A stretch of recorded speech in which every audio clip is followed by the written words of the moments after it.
তুমি যদি ভর্তি না করো তাহলে কিন্তু আমি ঘর ছেড়ে চলে যাবো। কোনো হাসপাতালে আমার কিডনিটা বেচতে পারলাম না। আপনি এসব কি আবল তাবল কথা বলতেছেন? আমার মায়ের স্বপ্ন প্রাইভেট ইউনিভার্সিটিতে পড়বো আর কি। যদি না ভর্তি করাইতে পারি তাহলে আমার মাইয়া একদিকে যাইবো গা ডাক্তার সাহেব। আমার কিডনিটা বেচলে মায়ের ভর্তি করাইতে পারবো। টাকা জোগাড় হয়েছে?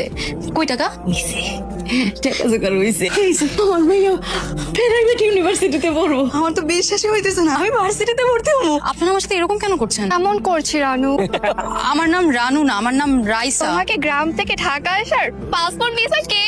সত্যি কথা বলতে যে ড্রেস গেও গেও ভাব আছে, মানে এখনকার মডার্ন যুগে এগুলো যায় না। সুখবর জানোস, আমার মাইয়া ইউনিভার্সিটিতে চান্স পাইছে। আজকে প্রথম ক্লাস করতে গেছে। এই যে নে মিষ্টি মুখ কর। আমি গ্রামের বেটি, আমার মাইয়া এত বড় অফিসার হবো, সারা দেশ আমার মাইয়ের চিনবো। তোর আমি গর্ব করে রাখুন। এই যে দেখো, সবতে দেখো, এই যে এটা রাইসা, অফিসার রাইসা, তার জন্মদাতা মা আমি। মা শোনো না, পড়ালেখা করতে হলে তো ভালো মানের ফোন লাগতো। এই ফোন দিয়ে চলবো না। না, এই যে ব্যাগে যেটা আছে এটা তো বাটন ফোন। বাটন ফোন দিয়ে তো ভালো মতো পড়ালেখাই করা যায় না। নাস্তা খাই যাবি না মা? নাস্তা না তুইছি, নাস্তা খাইছো? আমার নাস্তা খাওয়া লাগবে না, তুমি আমার জন্য টাকা আর আইফোন ব্যবস্থা করো, নাহলে কিন্তু আমি সবকিছু তছনছ করে ফেলবো। আমার মাইয়া কই যায়? আমার মাইয়া কি ইউনিভার্সিটিতে পড়তে যায় নাকি অন্য কোনো কারণে যায়? এই ছেলের সাথে এরকম পোশাক পিন্দা এই বাড়ির থেকে বেরিলো। এই বাড়ি তো আর ইউনিভার্সিটি না।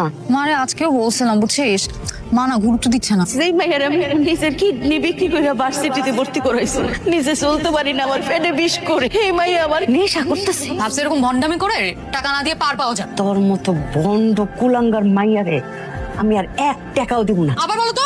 এই পেটের মধ্যে তোর জন্ম নিছি না, এই পেট থেকে তুই জন্ম নিছস। কত কষ্ট করে তোর জন্ম দিছি। টাকার জন্য আমি সবকিছু করতে পারি, আমি বাজে কাজ করবো এখান থেকে। আমার মাইয়া হইয়া তুই এত খারাপ কথা কইতে পারস?